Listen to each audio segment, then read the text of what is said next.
En esta tercera parte del tema Gog y Magog, vamos a seguir profundizando en lo que dice ese comentario que estuvimos viendo ya en la conferencia anterior. Iremos viendo qué nos dice al respecto de los capítulos 38 y 39 de Ezequiel. Pero estad atentos, porque allí se van dando una serie de explicaciones que deberemos tener en cuenta. Y sobre todo, tened presente que mientras estamos presentando ahora esto, hace tan solo unos minutos ha terminado de hablar un presidente de una gran nación, por su extensión, por su poderío militar también, que es Rusia. Y se esperaba en este discurso del 9 de mayo, el día de la victoria de las tropas rusas celebrando sobre el nazismo. Él ha dicho algo muy importante en su discurso. Momentos de situación de guerra, en definitiva. No vamos a entrar por eso en lo que él ha dicho o ha dejado de decir. Sencillamente os comento esto, porque ya sabéis que se habla mucho de Gog y Magog en relación con Rusia. Hoy vamos a ver algo sobre esto, dicho por esta parte que vamos a leer. Pero esto no va a ser lo único. Ya os digo que iremos paso a paso, y hay muchos pasos para dar para hablar de este tema, porque las cosas se deberán demostrar muy, pero que muy bien. O entonces, si no, mejor callar. Vamos a empezar.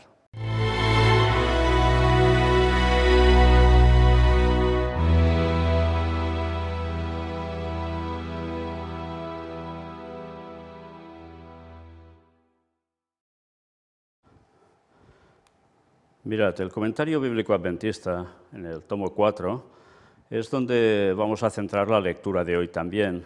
Nos habla sobre Ezequiel 38, el análisis sobre el versículo 2 en adelante. Gog.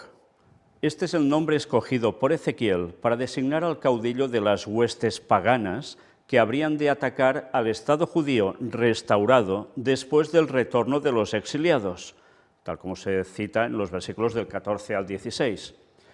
Por tanto, ya sabéis, estaban exiliados los judíos, debían regresar a su tierra y a partir de entonces debía pasar esto con Gog. Ha sido imposible identificar a Gog con cualquier personaje histórico conocido. Esto es interesante, ¿eh? No se ha podido identificar a nadie como Gog. Y pensad que este comentario tiene muchos años de estar escrito, pero aún ahora no se ha identificado a nadie como Gog. En la actualidad no se ha encontrado ningún dato histórico que hable sobre un tal Gog. Vamos a ver qué más nos cuentan. No se sabe de qué raíz viene esta palabra.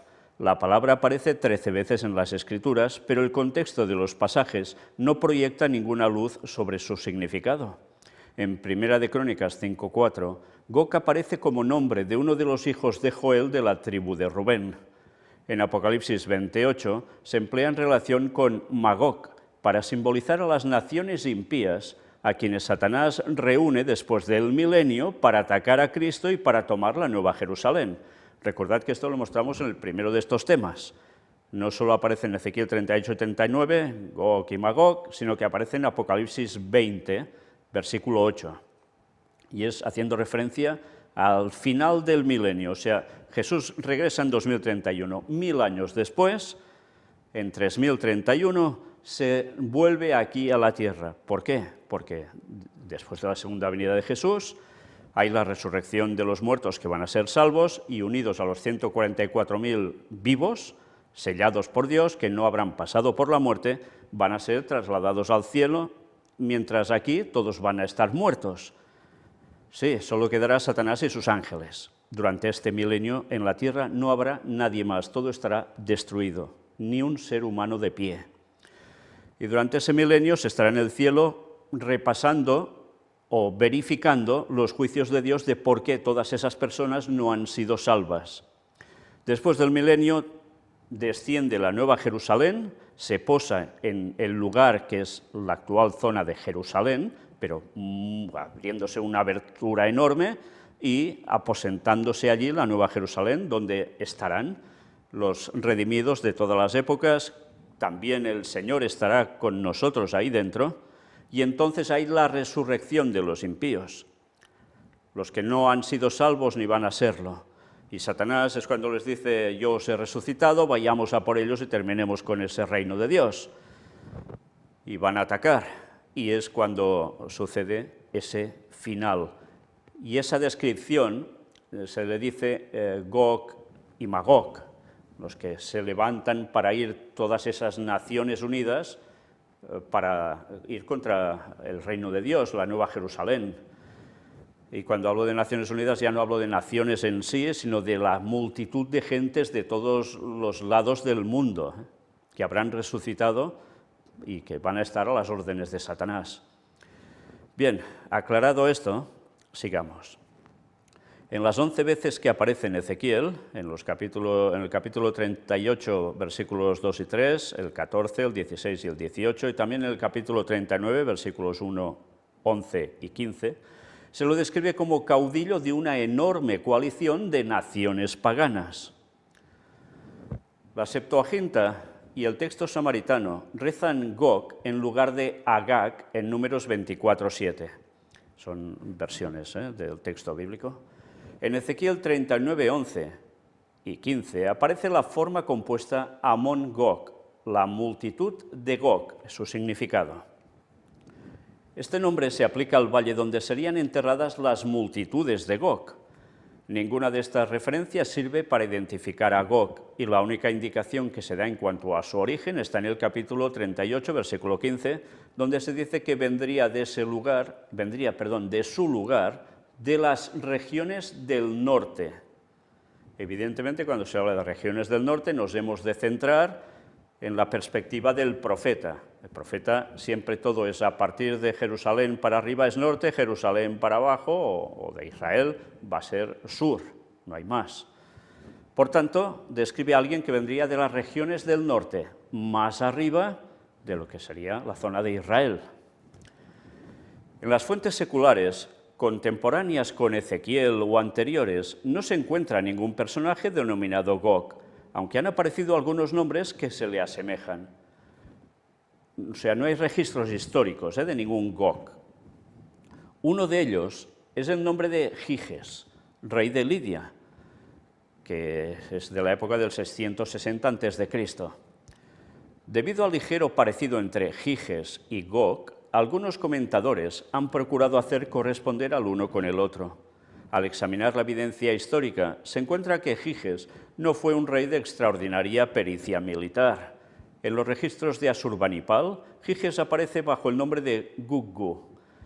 Se cuenta como Guggu envió embajadores a Asurbanipal en procura de ayuda para defenderse de los cimerios. Asurbanipal afirma que con la ayuda de Asur y de Ishtar, dioses asirios, Guggu pudo vencer a sus enemigos. Pero luego, en una guerra entre Asiria y Egipto, el traidor Guggu se unió con los egipcios. Esta perfidia fue castigada más tarde cuando los cimerios saquearon su país y lo mataron. Este es el relato de Guggu. Sin embargo, no hay evidencia alguna para probar que Gog es la forma hebrea de Guggu.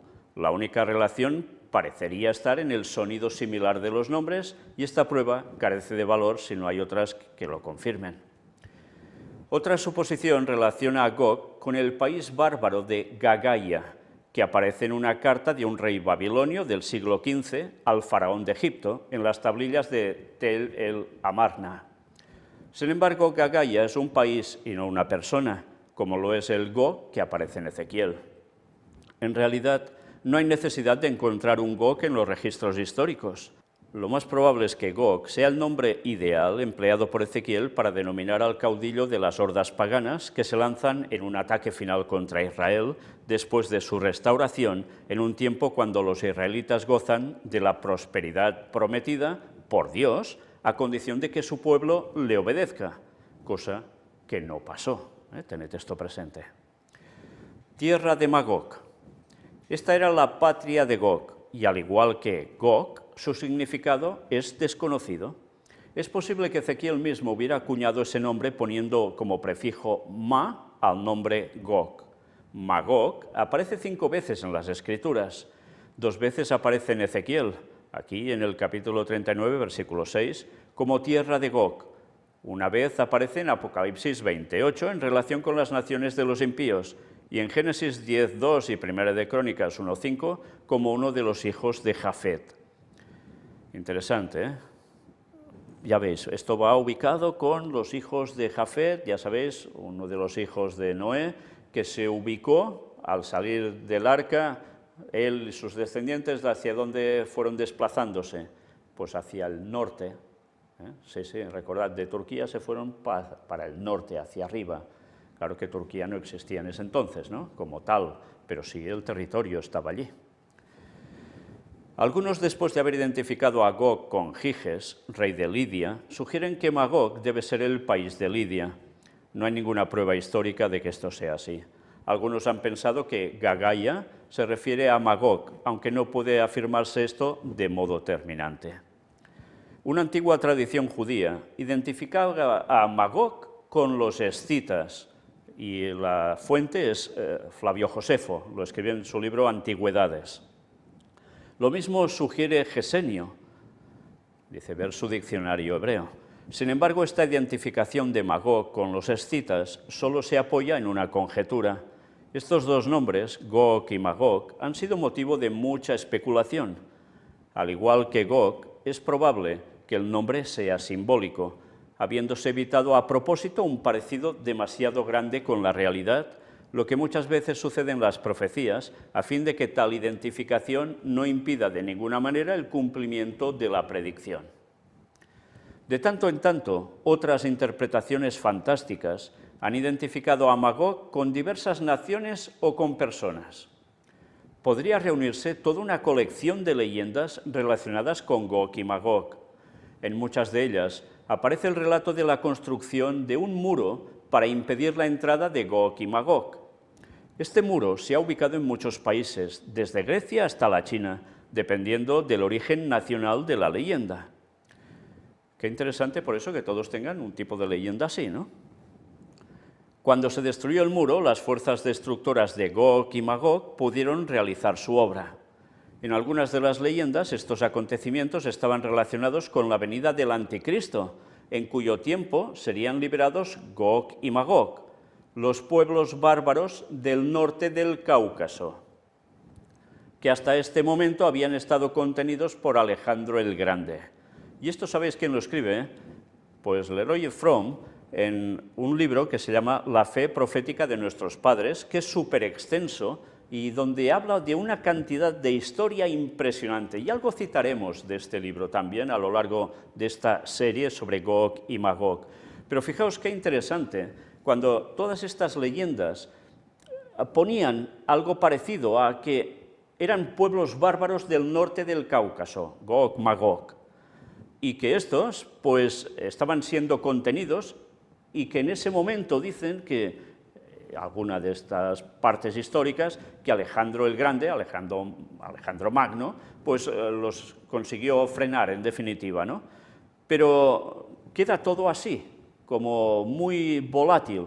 Pero es interesante la zona de donde dice que podía llegar a ser este personaje de Gog y Magog, que Magog parece ser que sería la tierra de Gog.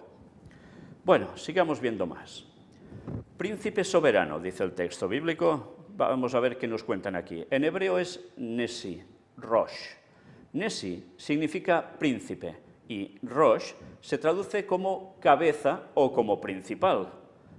Por tanto, ya vemos una relación interesante, ¿no? Príncipe soberano serían estas palabras que incluyen, ya veis, ¿qué palabra? Rosh. Por otra parte, la Septuaginta translitera Rosh, como si se tratara de un nombre propio. La versión moderna dice príncipe de Rosh. De cualquier modo que se traduzca esta parte del versículo, la enseñanza general de la profecía no se modifica. Si se considera que Rosh debe traducirse como el nombre propio de una nación, surge el problema de tener que identificar esa nación o su territorio. Claro, esto es obvio, ¿no? Pero interesante, que en algún lugar lo transliteren directamente como Rosh, como nombre propio, ese príncipe soberano. Pero ya vemos que en definitiva quiere decir que es el cabeza de una nación. Por otra parte, difícilmente pueda justificarse la transliteración de la palabra Rosh para dar el nombre propio Rosh. Se trata de una palabra común que aparece más de 600 veces en el Antiguo Testamento. Su sentido básico es cabeza, y solo en Génesis 46, 21 tiene la característica de nombre propio, o sea, hay una excepción. Allí aparece como nombre de uno de los hijos de Benjamín. Indudablemente es posible que una palabra que aparece más de 600 veces con la idea básica de cabeza en uno o dos casos pudiera convertirse en un nombre propio, pero la única base que hay para ello es la transliteración de la Septuaginta. La Septuaginta fue traducida en los siglos III y II a.C. y, por alguna razón, los traductores emplearon el nombre propio Rosh en lugar de la traducción de la palabra Rosh, cabeza. No hay modo de saber si en sus días había algún país llamado Rosh. ¿Había algún país llamado Rosh en esos tiempos? No se sabe, ¿no? Bueno, veamos. Hay una consideración sintáctica que podría favorecer el que se tome esta palabra como nombre propio. Si aquí se emplea la palabra Rosh como adjetivo, debería normalmente llevar un artículo, pues modifica a nesi, que en el hebreo es palabra definida por encontrarse en cadena constructa, genitivo de relación, con un nombre propio, mesek. Se encuentran ejemplos de esta construcción donde se le agrega el artículo definido al adjetivo que modifica al sustantivo que está en cadena constructa. En Jeremías 13:9, la mucha soberbia de Jerusalén. En Esdras 7:9, la buena mano de Dios. En Ezequiel 38:2, el adjetivo no tiene artículo, lo que permitiría traducir la palabra como nombre propio, pues los nombres propios no llevan artículo. Pero esta comprobación está lejos de ser decisiva. En algunos casos, el adjetivo mismo forma parte de la cadena constructa y no lleva artículo en hebreo. Y ponen varios ejemplos, 2 Samuel 23:1, 2 de Crónicas 36:10. En 1 de Crónicas 27:5 se halla una excepción notable a la regla enunciada más arriba. Allí aparece la expresión Hakohen Rosh, el sacerdote principal. En este caso, el sustantivo sacerdote tiene artículo, pero no lo tiene el adjetivo principal. Por otra parte, los editores del texto masorético consideran que se trata de un error y que debería leerse en forma normal Hakohen Harosh, el sacerdote, el principal. Al buscar en las fuentes seculares, no se encuentra ningún país de nombre Rosh. En las inscripciones asirias aparecen varios nombres cuyos sonidos se asemejan a Rosh o Rosh, pero no hay la certeza de que sea en realidad el territorio al cual se hace referencia aquí. Desde el siglo X hasta el presente, diversos exegetas han procurado identificar a Rosh con Rusia. Según Gesenio, los escritores bizantinos del siglo X identificaban a Rosh con Rosh, pueblo que vivía en la región norte de los Montes Tauro.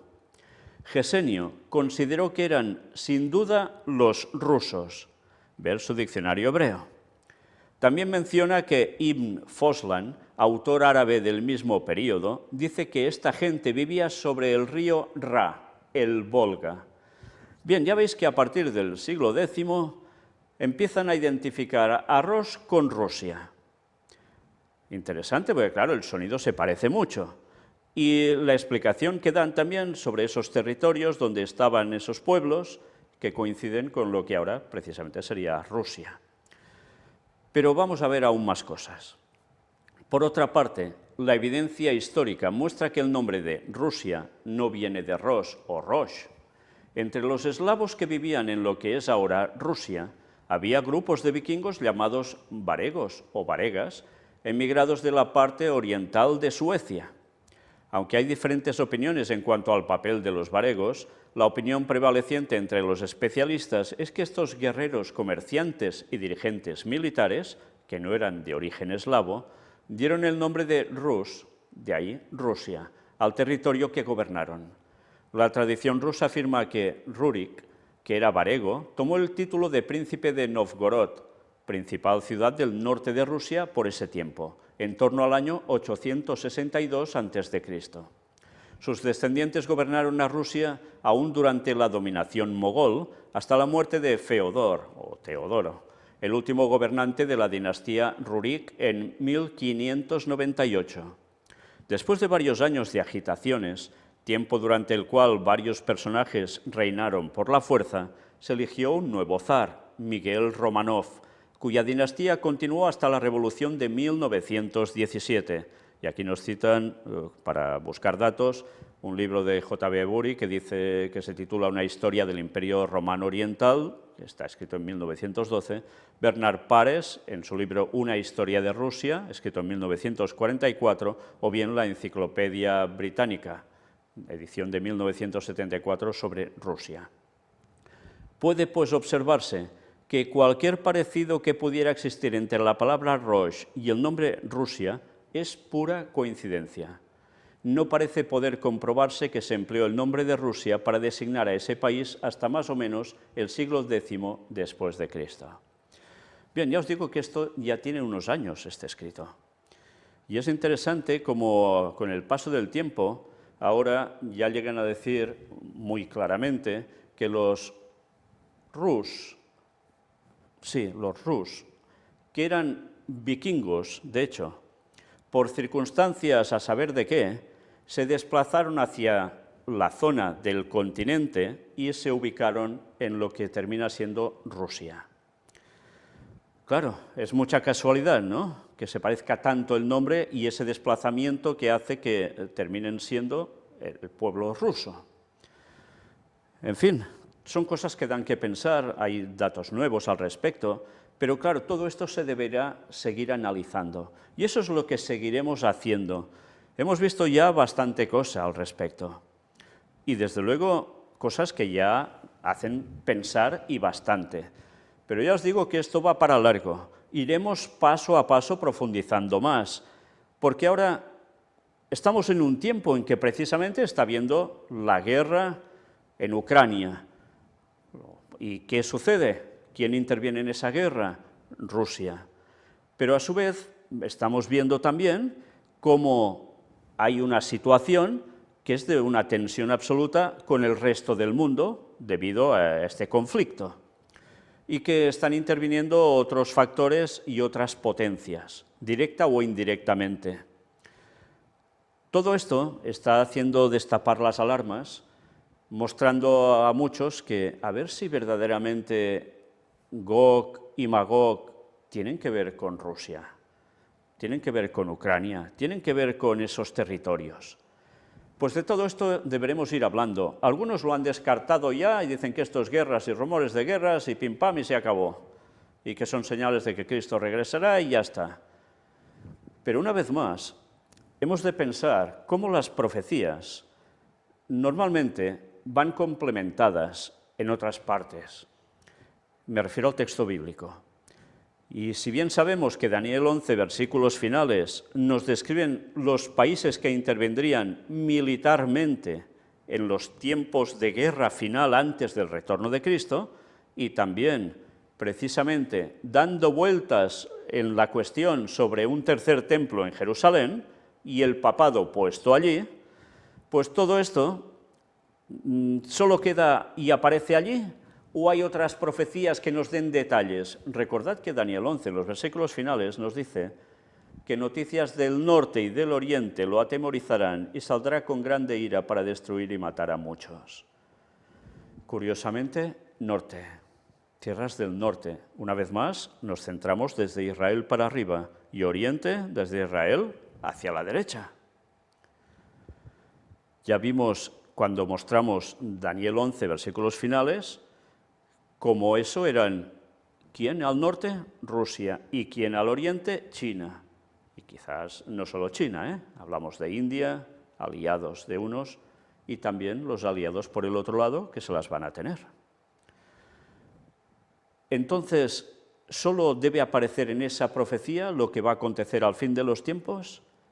Ezequiel, fijaos que nos está hablando también de un conflicto que algunos dicen que ya aconteció en el pasado y no se ha podido demostrar nunca, o sea que cualquier predicador que diga, sí, eso ya aconteció en el pasado, ya podéis olvidarlo, porque está diciendo una auténtica y absoluta bobada, y esto queda en algo que no se cumplió y ya está, y no se va a cumplir nunca. Hemos visto, ya en el tema anterior, ¿Cómo precisamente se cumple el qué? Pues que todo esto será al fin del milenio. Gog y Magog, esas naciones, esos pueblos, esas gentes que se van a unir a Satanás para atacar la Nueva Jerusalén. Pero eso es después del milenio, cuando haya descendido aquí a la tierra. Entonces, también vimos cómo el lenguaje que se utiliza, y también por Ellen White, queda claro que puede haber algo parecido antes del retorno de Cristo, o sea, en nuestra época prácticamente. Y ¿puede haber algún otro factor que sea para nuestros tiempos ahora, justo que va llegando el momento de la segunda venida de Cristo? Lo vimos como ellos mismos, los escritores de este comentario bíblico, lo vimos en la conferencia anterior, nos hablaban que también había esa opción, que curiosamente ahora los teólogos, y me estoy refiriendo a los adventistas, han desechado totalmente. Pues eso, ¿sabéis a qué nos va a obligar? A mostrar cosas que tienen años, textos que tienen años. Sí, pero ¿sabéis de quién? De los pioneros adventistas.